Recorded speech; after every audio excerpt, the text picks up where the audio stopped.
First contact gone wrong. The Vraxian Empire discovered Earth in 2147. Their massive ships appeared suddenly in the sky, causing panic across the globe. The aliens had been watching humanity for decades before deciding to make contact. Admiral George Collins represented Earth at the first diplomatic meeting. He stood tall and proud as the alien delegation emerged from their shuttle. The Vraxians were tall, thin creatures with 4 arms and skin that seemed to shimmer with an iridescent glow. They moved with careful, deliberate steps in Earth's gravity. "We welcome you to Earth," Admiral Collins said, extending his hand in greeting. The Vraxian leader, Ambassador Krell, ignored the gesture. Instead, he spoke through a translation device hanging around his neck. "Your civilization has reached an acceptable level of development. The Vraxian Empire offers you protection and guidance." The meeting continued for hours inside a hastily prepared conference room. While the humans hoped for cultural exchange and mutual respect, the Vraxians spoke only of Earth's integration into their empire. They referred to humans as physically robust, but technologically primitive. Dr. Linda Murphy, Earth's foremost xenobiologist, noticed how the Vraxians seemed uncomfortable in their environmental suits. "They find our gravity challenging," she whispered to Collins, "and I believe our atmosphere may be too rich in oxygen for their physiology." The Vraxians requested DNA samples from various humans. Collins reluctantly agreed, hoping to show goodwill. This proved to be a critical mistake. 3 days later, Emperor Zhalvor himself arrived in orbit. His massive dreadnought dwarfed the other Vraxian vessels. He demanded a direct meeting with Earth's leaders.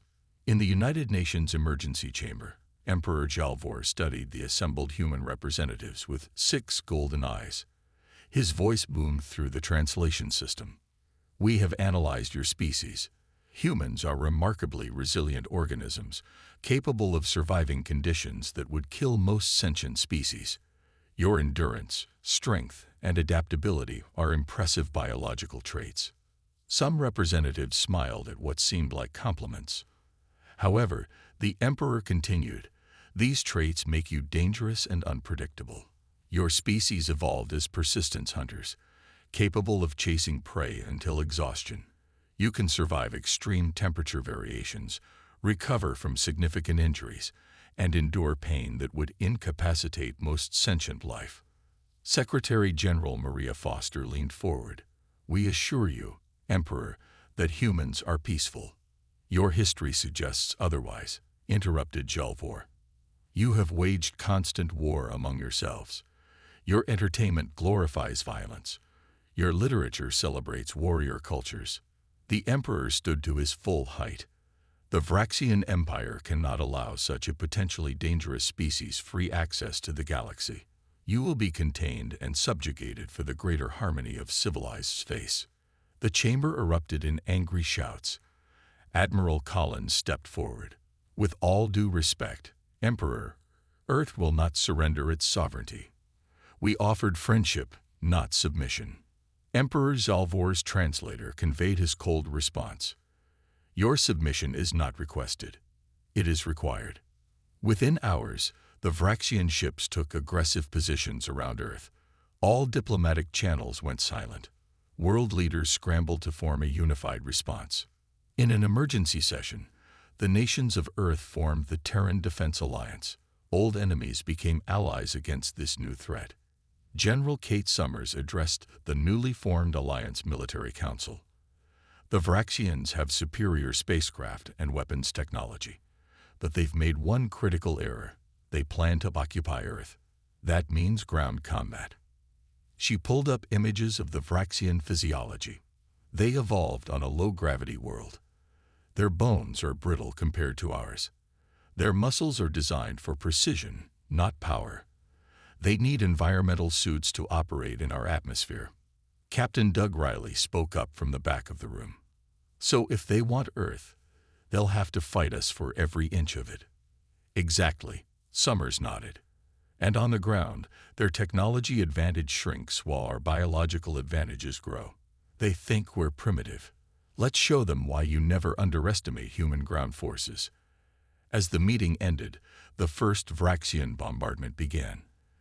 The invasion of Earth had started. The Vraxian fleet arrived in Earth orbit with overwhelming force. 50 warships, each bristling with energy weapons and protected by advanced shields, positioned themselves strategically around the planet. War Commander Tiknar directed operations from the flagship Eternal Dominion, a vessel nearly 2 miles long. Begin by targeting their military satellites and orbital platforms. Tiknar ordered. No communication with the primitives. The Emperor has decreed their submission. Earth's space defenses were limited. A handful of weaponized satellites and 3 small military stations. The Vraxians obliterated them within hours. Debris fell through the atmosphere, creating streaks of light visible from the ground. Lieutenant Samantha Wells watched from the cockpit of her F-55 Thunderhawk spacefighter. She and her squadron of 20 pilots represented Earth's last orbital defenders. "This is Talon Leader," she said into her comms. "All wings report in." One by one, her pilots acknowledge. They were hidden behind the moon, waiting for the right moment to strike. "Command has authorized Operation Hornet's Nest," Wells informed her team. "We hit their flagship's shield generators, then bug out. Don't play hero. This is about gathering data on their defense systems." The Earth fighters accelerated from their lunar hiding spot, engines burning hot and bright. They approached the massive Vraxian dreadnought at maximum speed. "Weapons hot. Target the protruding structures on the ventral hull," Wells ordered. Intelligence suggested these were the shield generator nodes. The Vraxians detected the approaching fighters too late. The Thunderhawks released their payloads, experimental quantum-tipped missiles designed to create momentary rifts in energy shields. "Direct hit," shouted pilot Jeff Wilson. "Their shields are fluctuating." 4 missiles penetrated the weakened defenses, striking the dreadnought's hull. A series of explosions rippled across its surface. "Break off, now," Wells commanded. Full burn back to atmosphere. The fighters scattered as Vraxian interceptors launched in pursuit. 3 Thunderhawks were immediately destroyed by energy beams. Wells rolled her craft through a hail of alien fire. "Don't let them follow you to ground bases," she reminded her surviving pilots. "Use the atmosphere for cover, then disperse to secondary locations." As Wells entered the upper atmosphere, her sensors showed the damage they'd inflicted. The flagship's shields were back online, but one section of the massive ship remained dark. "Command, this is Talon Leader. Mission partially successful. We've confirmed their shield technology is vulnerable to our quantum disruptors. Sending scan data now." On the ground, the Terran Defense Alliance analyzed the information from the daring raid. "They're not invincible," General Kate Summers told the Emergency Council. Lieutenant Wells' squadron proved that. The moment of hope was short-lived. The Vraxian response came swiftly and without mercy. Precision energy weapons fired from orbit, targeting military bases, power stations, and manufacturing centers.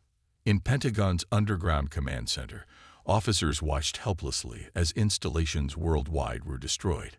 The aliens' targeting was precise, minimizing civilian casualties while maximizing damage to Earth's defense capabilities. "They're disabling us methodically," observed Colonel Peter Grant. "This isn't random destruction. They're preserving infrastructure they want to capture intact." Near what remained of Edwards Air Force Base, soldier Olivia Martinez watched the sky turn red with atmospheric disturbances from the orbital bombardment. "Why don't they just wipe us out?" she asked her sergeant. Sergeant Ben Campbell looked grim. "Because they don't want the planet destroyed. They want it occupied. Which means they'll be coming down here soon," Martinez finished. Within days, large cylindrical objects began descending through Earth's atmosphere. The Vraxian ground forces were deploying. General Summers addressed her remaining commanders via secure channel. "The orbital battle went as expected. But now they're entering our domain. The real war starts when their boots hit our dirt. And that's when they'll learn what humans are truly capable of." Across the globe, soldiers and civilians prepared for the ground invasion. The aliens had won the battle in space. But Earth itself would not surrender so easily. The Vraxian landing pods descended from orbit, breaking through clouds and leaving contrails across the sky. Each cylindrical vessel carried 50 alien soldiers and their equipment. The first wave targeted sparsely populated areas with strategic value, mountain passes, river crossings, and highlands overlooking major cities. Major Frank Daniels watched through binoculars as 3 pods landed near Pikes Peak in the Rocky Mountains. His unit of 30 soldiers was hidden among the trees, camouflaged and waiting. Most were regular army, but some were local militia who knew the terrain intimately. "Remember the briefing," Daniels said quietly to his troops. "Their environmental suits are their weakness. They need them to breathe our air and handle our gravity. One good puncture, and they're in trouble." The first Vraxians emerged from their pods, moving with a strange gait. Each stood nearly 7 feet tall but weighed less than a human child would at that height. Their 4 arms manipulated complex energy weapons while their bodies were enclosed in sleek metallic suits. "They're struggling with the slope," whispered Corporal Amy Gonzalez, the unit's scout. "Look how they plant their feet so carefully." Daniels nodded. Earth's gravity was 1.4 times stronger than the Vraxian homeworld. Even with mechanical assistance in their suits, the aliens found the constant weight exhausting. The Vraxian commander directed his troops to establish a perimeter. Their movements were precise but slow. They tested the ground before each step, struggling with the uneven mountain terrain. "Let them get comfortable," Daniels ordered. "We wait until nightfall." As darkness descended, the aliens activated powerful lights on their helmets and suits. They became beacons in the night, visible from miles away. "They can't see in the dark," Gonzalez realized. "Their home planet must have better night visibility." At midnight, Daniels gave the signal. His soldiers moved silently through the forest, approaching the alien camp from all sides. They carried simple weapons: hunting rifles, shotguns, and military-issue firearms. What they lacked in technology, they made up for in knowledge of the land. The first shot came from Daniels himself, striking a Vraxian guard directly in the faceplate. The alien dropped immediately, its suit venting a strange purple gas into the night air. The mountain erupted in gunfire. The human soldiers fired and moved, never staying in one position. The Vraxians returned fire with energy weapons that burned through trees and rock, but rarely hit their fast-moving targets. "They can't track us quickly enough," Daniels realized.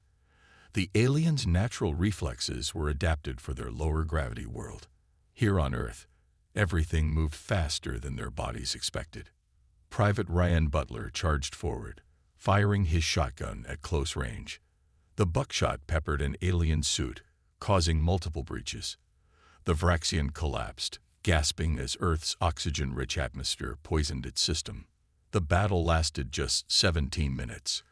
23 aliens lay dead or dying, while 7 humans had suffered injuries from energy weapon burns. "Gather their weapons and any tech," Daniels ordered. "Then scatter.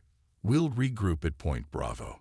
Across the globe, similar scenes played out. In the Amazon rainforest, Chief Warrant Officer Lucy Diaz led indigenous warriors in ambushing a Vraxian patrol. The aliens floundered in the humid, insect-filled environment, their suits failing in the extreme conditions. In the Siberian wilderness, Captain Sergei Brown's Russian-American Joint Force used the freezing temperatures to their advantage. The Vraxian suits froze at the joints, making the aliens easy targets. The Vraxian High Command received disturbing reports from all landing zones. Their casualty rates were unexpectedly high. "These humans are everywhere," complained Ground Commander Vexter to War Commander Tiknar. "They know every hill, every forest. They move like water through their environment, while our troops struggle with the simplest terrain." Tiknar's response was immediate: deploy the combat mechanoids. "If our soldiers cannot adapt to Earth's conditions quickly enough, we will send machines that can." But as the first day of ground combat ended, the Empire had learned an important lesson. Orbital supremacy meant little when fighting humans on their home soil. The Vraxian reinforcements arrived 3 days after the initial landing. Massive cargo ships descended through the atmosphere, carrying specialized combat mechs designed for Earth's gravity and terrain. Unlike the biological Vraxians, these mechanized units needed no environmental suits and could operate indefinitely in Earth's conditions. Captain Lisa Rodriguez watched the drop ships land near the outskirts of Chicago. Her Special Forces team was hidden in the ruins of an office building, observing through high-powered scopes. "Those aren't soldiers," she whispered. "They're bringing in their heavy machinery." The cargo bay doors opened, revealing 8-foot-tall bike-build mechs with multiple weapon systems. Each was piloted remotely by a Vraxian operator in orbit, eliminating the need for aliens to face Earth's challenging environment. "Central Command, this is Reaper Team," Rodriguez reported through her encrypted comlink. "Confirm visual on enemy combat mechs. Count 30 units, heavily armed." "Reaper Team, hold position and continue observation," came the response.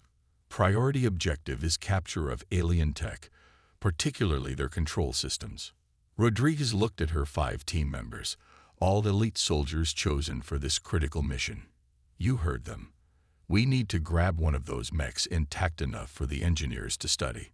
Sergeant Kyle Foster checked his experimental pulse rifle. "The EMP attachment should disable their electronics, but we'll only get one shot before they adapt." The team watched as the mechs began methodical sweeps of the city grid, searching for resistance fighters. The machines moved with unnatural precision, scanning buildings with thermal imaging and ground-penetrating radar. "They're more efficient than the actual aliens," noted Corporal Diane Harris. "No hesitation, no struggling with the terrain." When night fell, Rodriguez led her team through the sewers beneath the city. They emerged 6 blocks from where a lone mech was patrolling. Its steps shook the ground as it moved between abandoned vehicles. "Foster, you're up," Rodriguez ordered. Foster aimed his rifle carefully, the EMP attachment humming with power. He fired a single shot that struck the mech's central processing unit. A blue wave of energy cascaded over the machine. Its lights flickered, and it froze mid-step. "Move, move, move," Rodriguez commanded. The team sprinted from cover. Harris attached a signal jammer to the mech's hull, preventing the Vraxians from remotely destroying their disabled unit. Lieutenant Paul Jackson used a plasma cutter to open the access panel, revealing the complex controls inside. "Jackpot," he said, connecting a data extraction device. "Their command protocols are being copied." A sudden explosion 3 blocks away signaled they weren't alone. The Chicago resistance fighters had launched their own attack on the Vraxian forces, creating a diversion. "They're buying us time," Rodriguez said. "Jackson, how much longer?" 30 seconds. The ground shook as more mechs approached their position, drawn by the disabled unit's emergency beacon. Foster and Harris set up defensive positions, firing at the incoming machines. "Got it," Jackson announced. "Download complete." Rodriguez made the call. "Central Command, we have the package," requesting immediate extraction. The team retreated as shells exploded around them. 2 blocks away, a stealth transport waited, its engines hot. They piled in with their precious data as Vraxian energy weapons scorched the pavement behind them. 3 hours later, in an underground bunker, engineers Susan Howard and Alan Garcia began analyzing the captured mech technology. "Their weapons are advanced, but the control systems have vulnerabilities," Howard explained to General Kate Summers. "They never expected these units to be captured." "How soon can you exploit this?" the general asked. Garcia looked up from his computer. "We can jam their command signals within 48 hours. Give us a week, and we might be able to turn some of their mechs against them." Across the world, humans were adapting. In Australia, Aboriginal guides led soldiers through terrain that crippled Vraxian machines. In the Alps, ski troops conducted hit-and-run attacks that forced the aliens to waste resources securing meaningless peaks. War Commander Tiknar received increasingly concerned reports. Human resistance was more organized and effective than their simulations had predicted. And now, soldiers were reporting strange malfunctions in the combat mechs, signs that humans had already begun counter-engineering their technology. These creatures, Tiknar mused, are more resourceful than we anticipated. Engineers Susan Howard and Alan Garcia worked tirelessly in the underground laboratory. Around them, captured Vraxian technology lay disassembled on workbenches. The air smelled of ozone and hot metal as they tested their latest countermeasure. The shield frequency modulates every 3.7 seconds, Howard said, adjusting her equipment. If we time our weapons to fire at the exact moment of transition. Garcia nodded, typing calculations into his computer. The shield becomes vulnerable for approximately 0.2 seconds. It's not much time, but it's enough for our projectiles to penetrate. They had been working for 5 days straight, sleeping on cots beside their workstations. Both had lost family in the initial bombardment, and their grief fueled their determination. Ready for the test? Howard asked, lifting a modified rifle. The shield generator on the table hummed, creating a shimmering bubble of energy. Garcia activated their timing device, which began to beep in a precise pattern. Fire on the third beep, he instructed. Howard squeezed the trigger exactly when indicated. The bullet passed through the shield, as if it wasn't there, striking the target behind it. It works, she exclaimed, a rare smile crossing her exhausted face. Within hours, the shield penetration timing devices were being manufactured in hidden factories across the country. The technology was simple enough that it could be attached to existing weapons without complex modifications. Meanwhile, other teams worked on adapting captured Vraxian energy weapons for human use. The alien guns were designed for 4 hands, but humans discovered they could be modified to work with 2. At a forward operating base near Detroit, Colonel William Parker received the first shipment of upgraded weapons. He distributed them to his soldiers, who had been fighting a losing battle against Vraxian mechs for weeks. "Remember your training," Parker told his troops. "Wait for the signal from your timer. Then take your shot. 1 bullet at the right moment is worth 100 at the wrong time." The soldiers moved into position as night fell. The Vraxian forward base glowed with alien lights, protected by energy shields that had previously made it impervious to attack. Private Zoe Campbell felt her heart racing as she checked her timer device. She had survived 3 previous engagements with the aliens, watching helplessly as her bullets bounced off their shields. Tonight would be different. "All units in position," came the whisper through her earpiece. "Commence attack on my mark." Campbell steadied her breathing, focusing on the timing beeps. The pattern became almost meditative as she waited. Mark. The night erupted with perfectly timed gunfire. Across the perimeter, soldiers fired at precisely calculated moments. Alien shields flashed, but failed to stop the bullets, which found their targets with devastating effectiveness. The Vraxian guards fell before they could sound an alarm. The human forces moved quickly through the base, timing devices guiding their every shot. Colonel Parker led a team directly to the command center. Using a captured access code, they breached the door and neutralized the surprised alien officers inside. "Send the signal," Parker ordered. "Tell command we've taken their forward base intact." Across the battlefield, Vraxian officers struggled to understand what had happened. Their supposedly impenetrable shield technology had failed. Their secure base had fallen in less than 30 minutes.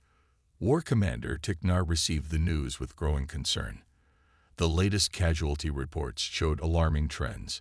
Human soldiers were displaying levels of endurance and pain tolerance that exceeded all Vraxian projections. "They continue fighting with injuries that would incapacitate our troops," reported his science officer. "Their ability to function without rest exceeds our own by 38%. Even their immune systems rapidly adapt to our biological weapons." Tiknar studied footage of human soldiers charging through energy weapon fire to reach their objectives. One recording showed a wounded female soldier applying a crude bandage to a severe injury, then rejoining the battle minutes later. "Their primitive appearance is deceptive," he admitted. "These humans are adaptation specialists, evolving solutions to our advantages faster than we can create new ones. For the first time, the Vraxian command considered a troubling question. What if the invasion had been a strategic miscalculation? Private Joseph Martinez had been separated from his unit for 23 days. When Vraxian forces overran his squad's position in the Appalachian Mountains, he was the only survivor. Rather than surrender, he disappeared into the wilderness. The Vraxians hunted him relentlessly. He left false trails, doubled back, and moved only at night. Martinez used every survival skill he had learned growing up in rural Montana. He built hidden shelters, foraged for food, and watched the alien patrols from concealment. After the first week, he began to strike back. A lone sentry disappeared here, a small patrol ambushed there. He used primitive traps, snares, and pitfalls that the technologically advanced aliens failed to detect. The Vraxians increased their search efforts, but Martinez stayed one step ahead. They're predictable, he noted in his journal. They think in straight lines and clear patterns. They never expect someone to hide underwater for hours or cover themselves in mud to mask body heat. Word of the ghost of the Appalachians spread through both human and Vraxian communications. For humans, Martinez became a symbol of resistance.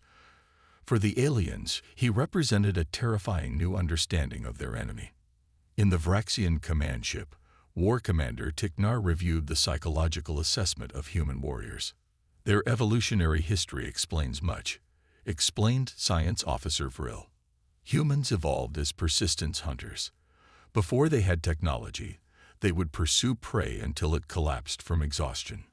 This required extraordinary endurance and problem-solving abilities. Tiknar studied the data. That explains their pain tolerance and stamina. But what about their tactical adaptability? Their species spent millennia fighting each other, Vril continued. Unlike our unified empire, humans developed thousands of different combat styles, each adapted to specific environments and situations.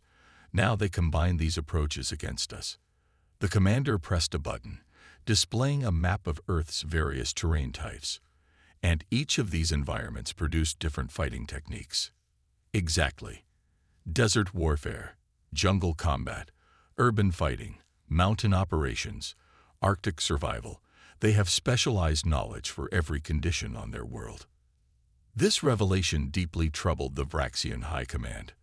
Their own species had evolved on a planet with minimal environmental variation. They relied on technology to overcome obstacles rather than biological adaptation. Meanwhile, on the ground, humans exploited the aliens' weaknesses. In the Amazon rainforest, Vraxian soldiers found themselves bogged down in swamps. Their heavy mechs sank into mud that native guides helped human soldiers navigate. In the Sahara, Tuareg fighters led attacks at high noon, when the aliens' cooling systems struggled with the extreme heat. In Siberia, Russian troops lured Vraxian units onto frozen lakes, where their weight broke through the ice. The aliens began to fear the night. Human night vision was superior to their own, and darkness negated many of their technological advantages. Vraxian soldiers reported hearing strange sounds in the darkness, sometimes just twigs breaking or animal calls, expertly used by human fighters to create psychological stress. At a secure facility in Colorado, military psychologists developed new strategies based on this growing alien fear. They're starting to see us as monsters, explained Dr. Laura Ellis to a room of officers. Their literature has no concept of horror or supernatural threats. Their unified society never developed the psychological resilience that comes from facing the unknown. General Philip Castro nodded. So we exploit that. Under his direction, Operation Nightmare began. Human forces started using psychological warfare tactics, leaving evidence of impossible feats of strength or endurance, creating elaborate traps that seemed to defy logic, and broadcasting the sounds of human laughter into Vraxian communications. In his mountain hideout, Joseph Martinez was finally found, not by aliens, but by a human rescue team. As they led him to safety, the lieutenant in charge explained the current situation. Your survival story has spread everywhere, she told him. The aliens are starting to understand what they're up against. Not just our weapons or technology, but human nature itself. Martinez looked back at the mountains that had been his home for nearly a month. We've been surviving harsh conditions since before we invented fire, he said quietly. They picked the wrong species to underestimate. General Patricia Hernandez surveyed the battlefield from her command post. 3 months into the war, the tide was finally turning. The hills outside New Madrid, Missouri, had been Vraxian territory yesterday. Today, the alien forces were in full retreat. Status report, she demanded. Her aide, Lieutenant Kevin Hayes, brought up the tactical display. All objectives secured, ma'am. Enemy forces are withdrawing to their secondary positions 20 miles east. Casualties are below projected numbers. Hernandez nodded with satisfaction. Operation Thunderstrike, the coordinated global counteroffensive, was proceeding exactly as planned. After months of gathering intelligence, adapting alien technology, and training troops in new tactics, humanity had launched simultaneous attacks on Vraxian positions worldwide. The 4th Armored Division has broken through their lines near Memphis, Hayes continued. They're pushing toward the alien landing zone. The general activated the global command channel. Leaders from other theaters reported similar successes. In the Ural Mountains, Russian and Chinese forces had recaptured a strategic pass. Australian troops had liberated Perth. Brazilian special forces had destroyed 3 Vraxian command centers in the Amazon basin. They're not expecting us to coordinate on this scale, Hernandez observed. Their communication interception must have missed our planning phase. The Vraxians had always underestimated human determination. They failed to understand that humans could endure incredible hardship if they believed victory was possible. Every captured alien weapon, every successful ambush, had built confidence that the invaders could be beaten. Near the front lines, Sergeant Eric Johnson led his platoon through a cornfield. His soldiers moved with practiced precision, using the tall crops for cover. Each carried a weapon that would have seemed impossible 3 months ago, standard rifles modified with Vraxian energy components. Contact front, whispered Private Alicia Ward, the point scout. Enemy patrol, 4 mechs, and 2 biological units. Johnson signaled for his troops to take positions. They formed a horseshoe formation, a trap ready to close. Remember the timing, he reminded them. Shields first, then pilots. The soldiers activated their shield disruptors as the Vraxian patrol entered the killing zone. On Johnson's signal, they fired in perfect sequence. The first volley disabled the alien shields. The second targeted the mech's control systems. The biological Vraxians fell in the third wave of shots. Clear and secure, Johnson ordered. Rivera, get the tech team up here. We've got intact command modules to extract. 20 miles away, a much larger battle raged. The human forces had surrounded a Vraxian command ship that had landed to serve as a forward base. Colonel Henry Fleming coordinated the assault from a hillside position. All artillery units, commence firing, he commanded. Human howitzers, now equipped with shield-penetrating shells, opened fire. The explosions created gaps in the ship's defenses, allowing infantry to advance. Soldiers moved in waves, each group providing cover for the next.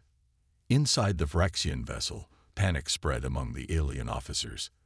Their sensors showed human forces converging from all directions in a complex pattern that defied their tactical algorithms. We must withdraw immediately, insisted Sub-Commander Krell.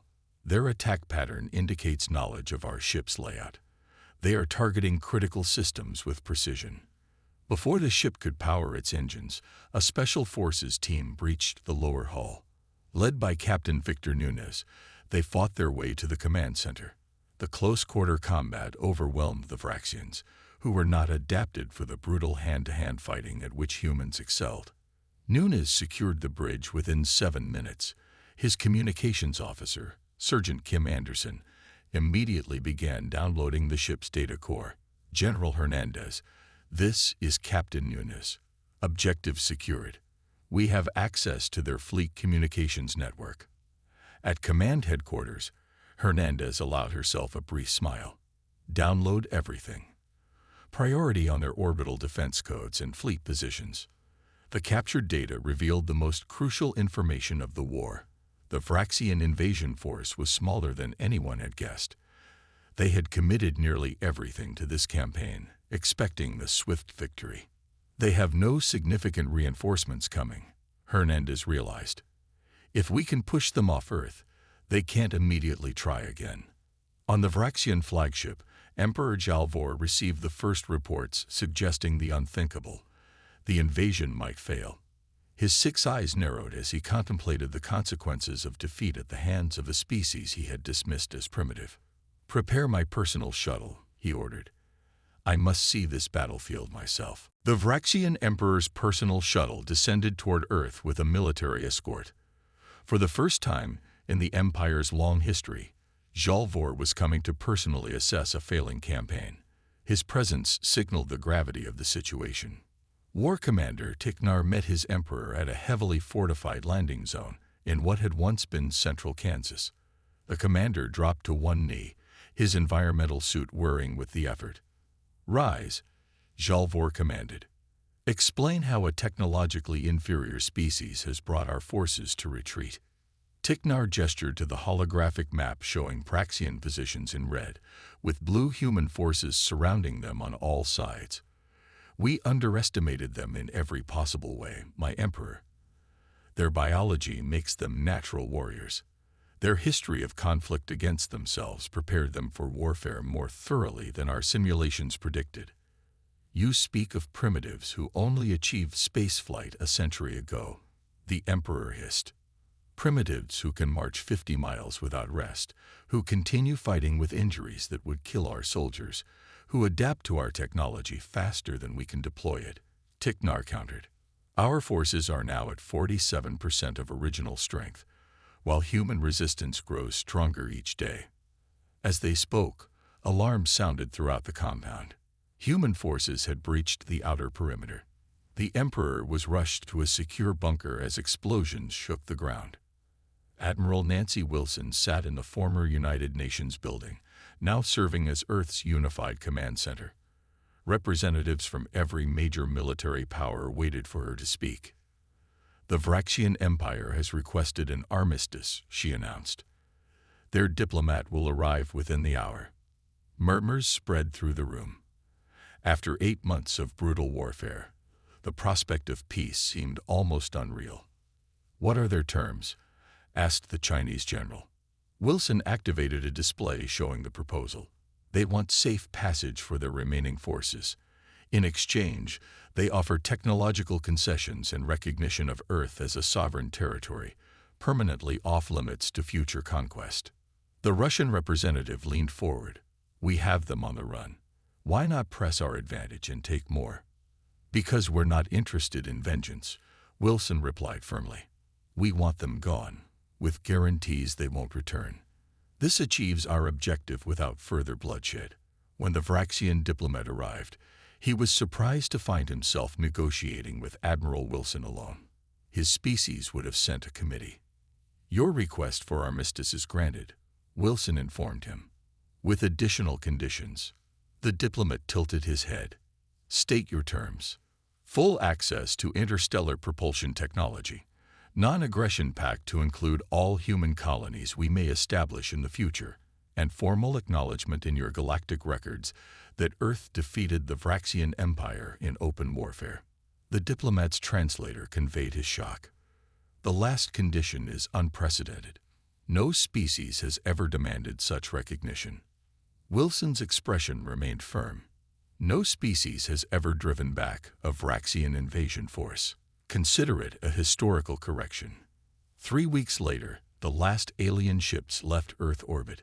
Humanity watched as their strange vessels disappeared into the depths of space. In the Vraxian capital, military analysts compiled their final report on the failed Earth campaign.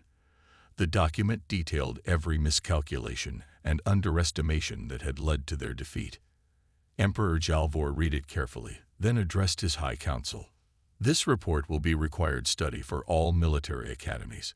The humans taught us costly lessons about assuming technological superiority guarantees victory. He paused, looking at the star map where Earth now glowed with a warning marker. They are a young species, but uniquely dangerous. Their homeworld evolved them into perfect soldiers, adaptable, tenacious, and capable of enduring conditions that would break most sentient life. What if they develop interstellar capabilities using our technology? Asked a concerned counselor. Then we must be prepared to meet them as equals, not inferiors, replied the Emperor. They have earned that respect. On Earth, recovery began. Cities were rebuilt using salvaged alien materials. Vraxian energy systems were adapted to human infrastructure. Military leaders prepared for humanity's eventual expansion into space. In a ceremony honoring the war's heroes, Admiral Wilson summed up the lesson humanity had taught the galaxy. They came with superior ships, superior weapons, and absolute confidence. They left understanding that technology alone doesn't win wars. The fighting spirit of humans, our ability to adapt and endure, makes us the most formidable ground fighters in known space. As Earth looked to the stars, other alien civilizations received the news. The supposedly primitive humans had defeated the mighty Vraxian Empire. The message spread across the galaxy. Earth was not to be trifled with.